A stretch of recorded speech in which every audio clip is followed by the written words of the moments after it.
Bueno, vamos a hablar con la gente del laboratorio de ensayo de materiales de la UNOVA, que han hecho buenos descubrimientos, pero antes vamos a hablar de en qué se trabaja allí. Estamos con María José Castillo y con Alejandro Mateos. Bienvenidos, buenas noches. Hola, buenas noches. Muchas gracias. Bueno, María José, contame un poco qué es el EMEG, el Laboratorio de Ensayo de Materiales. Mira, el EMEG, como vos bien decís, es un laboratorio de ensayos de materiales y estructuras creado por la UNOVA en el año 2014. Se empieza a gestar el EMEG y a pensar el EMEG, lo hace el ingeniero Luis Lima, el rector normalizador de nuestra universidad, en el año 2012. En el año 2013 empezamos con las primeras reuniones para ponerlo en marcha y finalmente en el 2014 se formaliza como laboratorio de actividades científicos y tecnológicas de la UNOVA. Y es un laboratorio que fue pensado para atender demandas de la región, demandas concretas de la región. Por un lado, esas demandas las podemos satisfacer a través de la prestación de servicios a terceros, a un particular, a una pyme, a una gran industria, a través del desarrollo tecnológico, a través de las capacitaciones en oficios. Si empresas de la región necesitan capacitaciones en temáticas en las que interviene el EMEG, por supuesto que ahí estamos. Para atender cuestiones de la propia universidad, demandas internas de la propia universidad y, por ejemplo, para capacitar a nuestros estudiantes en aquellas temáticas que son de incumbencia del EMEG. Bueno, o sea, son materiales, por ejemplo, pueden ser materiales industriales, pueden ser materiales de la construcción. ¿Qué tipo de materiales son los que se analizan y estudian en el EMEG? Mirá, tenemos el laboratorio dividido en 5 áreas, en 5 tipos de materiales. Por un lado están las maderas, por otro lado está el hormigón, están los suelos, está el asfalto y están también los metales y las diferentes aleaciones. Claro. Esas son las 5 áreas en las que se divide el EMEG. Y a partir de ahí se prestan servicios, se ensayan esos materiales para que después puedan intervenir en diferentes estructuras, para asegurar una determinada vida útil de esas estructuras y bueno, y se hacen diferentes tipos de ensayos. Por ejemplo, no sé, se ensaya la resistencia de un acero. ¿Cuánto resiste el acero cuando lo estiramos antes de romperse? ¿Cuánto resiste una madera cuando, por ejemplo, la sometemos a compresión? La comprimimos, ¿cuánto va a soportar antes de fallar, antes de romperse? Otro ensayo que realizamos bastante regularmente en el último tiempo es hacer el estudio de la arboleda urbana. Si ese árbol está en condiciones, claro, si no está en condiciones, si es necesario talarlo, si es necesario hacerle una poda específica para que pueda sobrevivir. Bueno, a eso nos dedicamos.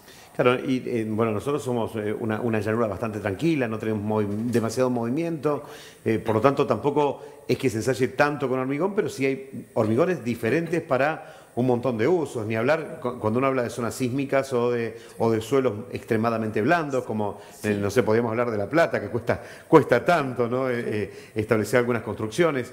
Tal cual. Es fundamental ese tipo de ensayos. Y nosotros, claro, el hormigón, mira, justamente el hormigón fue uno de los primeros ensayos que nosotros comenzamos a prestar. Había mucha demanda, hay hoy en día mucha demanda para evaluar el hormigón antes de que sea colado, claro, en la obra. Claro. Entonces eso nos permite asegurarle a la constructora que el hormigón tiene la resistencia mínima para la cual fue diseñado y esa resistencia mínima que después necesita soportar en, claro, servicio para cumplir con esa vida útil de 50 años para la que fue diseñado.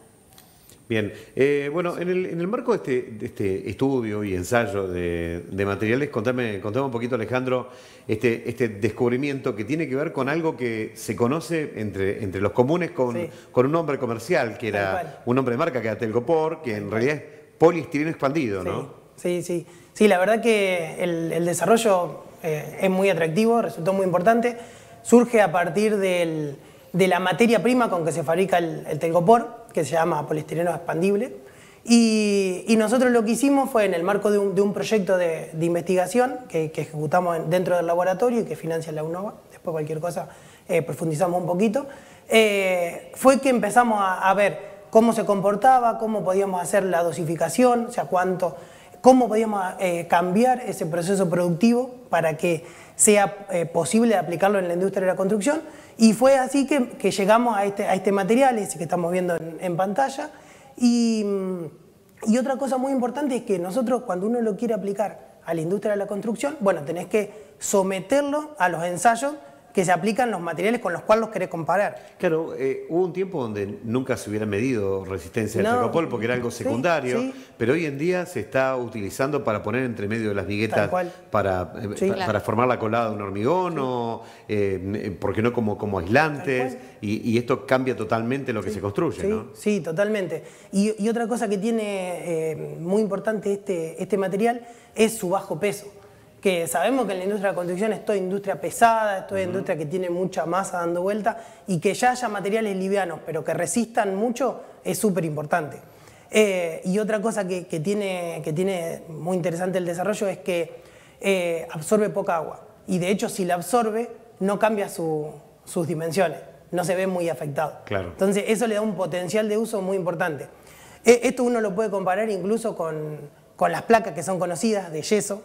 Hay también marcas. También se conocen por una marca, aunque hay un montón, sí. Tal cual.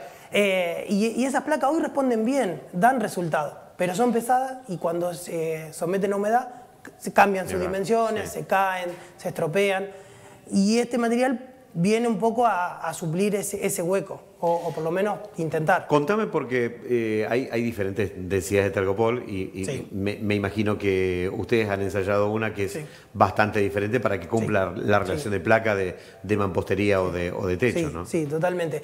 Nosotros, este material, que es el que nosotros presentamos a patentar, ¿no?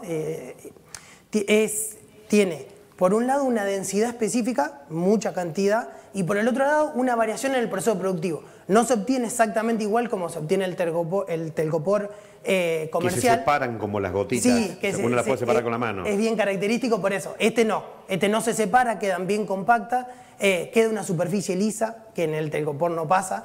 Entonces fue ahí que tomamos como punto de partida para ver, de darle esta nueva aplicación. Bueno, y contame, para que la gente sepa todo, yo sé que después, bueno, lo que sea comercial y demás, a veces las investigaciones universitarias tardan en llegar, ahora cada vez menos, ¿no? Con el avance de la tecnología, pero en costos, en relación de costos, ¿cómo lo ven? Porque me imagino que también han hecho un ensayo de costos. Eso está, la verdad que está muy bueno, y en la industria de la construcción pasa mucho, que es interesante ver, por un lado, cuánto resiste, por otro lado, cómo se desempeña, y por otro lado, cuánto vale. Sabemos que el factor económico es muy importante en todo ámbito, y nosotros en particular en nuestra área, que es la ingeniería, es súper importante, ¿no? En este caso nosotros no hicimos una evaluación profunda del costo en cuanto al proceso productivo, pero sí creemos que la relación entre costo y utilidad es muy buena. Ajá. Eso sí es muy importante. Lo que pasa es que también uno cuando analiza los costos, nosotros estamos con este material en etapa de laboratorio y lo tenés que comparar con lo que vale la placa de yeso, que ya está industrializada. Entonces ya tiene otro costo. A nosotros nos llega a un costo bastante... La producción masificada abarata mucho los costos, claro. Pero vos tenés una capacidad instalada, tenés fábricas grandes, entonces, bueno, compararlo por ahí es un poco desleal, pero sí creemos que tiene muy buen potencial, sobre todo por las prestaciones. Me imagino que con todos estos sistemas también estarán o empezarán ahora a soñar con otras cosas, ¿no? Con cómo son las uniones, cómo son las fijaciones, o sea, qué sistema portante conviene más y que no, me imagino que ya no terminan de salir de las placas, que están pensando en las otras cosas, ¿no? Sí, la verdad que uno se le disparan un montón de alternativas, y además empezás a pensar que como este material es más liviano que el que se utiliza hoy, ya el espaciamiento de los perfiles que tenemos que poner en acero ya es mayor, ya es más grande, entonces necesitamos menos. Así que empezás a jugar con una serie de alternativas que es muy interesante. Y lo otro, lo que por lo menos lo tenemos pensado en un principio, es que hoy hay cielorrazos de yeso, con la marca conocida, hay cielorrazos de PVC, pero el de PVC tiene una estética que te quedan, viene en tablita, entonces que te queda un efecto visual que te puede gustar o no, pero tiene uno determinado. Este lo tenemos pensado como un material que se podría masillar, pulir, pintar, y que quede como el de yeso, pero mucho más liviano y que lo afecte menos la humedad. Bueno, la verdad que me encanta que tengan proyectos que se estén analizando. Todo esto sucede, mientras la gente pasa, ¿qué pasará? Y no en Libertad y Sarmiento, bueno, entre otras cosas pasan estas cosas, ¿no? Sí, tal cual, pasan estas cosas, pasan un montón de otras cosas. Esto que hablábamos antes de la prestación de servicios, del atender demandas que están ahí en la región y que las necesitan, que siempre decimos lo mismo. Ese ensayo, por ejemplo, el de hormigón, que es un ensayo tan tradicional, tan rutinario, sí, sí, porque ensayamos probetas de hormigón de a 20, de a 30 por día, y es agarrar, ponerlo en una máquina, comprimirlo y obtener un resultado. Ese hormigón después es colado en las escuelas, es colado en los hospitales. Claro. Entonces, esa evaluación previa es fundamental, de un edificio, o sea, tal cual.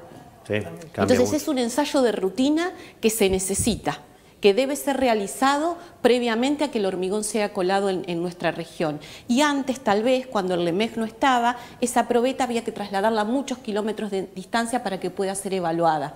Y eso dilataba tiempos, si no se podía hacer el ensayo, no se hacía. Entonces, bueno, ahí estamos nosotros para lo que nos necesiten. Bueno, vos me decías que Luis Lima había estado en la fundación y era su especialidad, ¿no? O sea, la de los sí, hormigones, así que no podía ser de otra manera, sí, ¿no? Que arranquen con eso. Claro, y el entender a la universidad y entender al LEMEG como un laboratorio que atiende demandas, que tenemos que estar ahí para satisfacer las demandas de la región. Siempre que esas demandas tengan que ver con los materiales y con las estructuras, ahí tenemos que estar nosotros. Yo siempre decimos lo mismo con Ale. Luis nos enseñó a decir sí y después ver el cómo.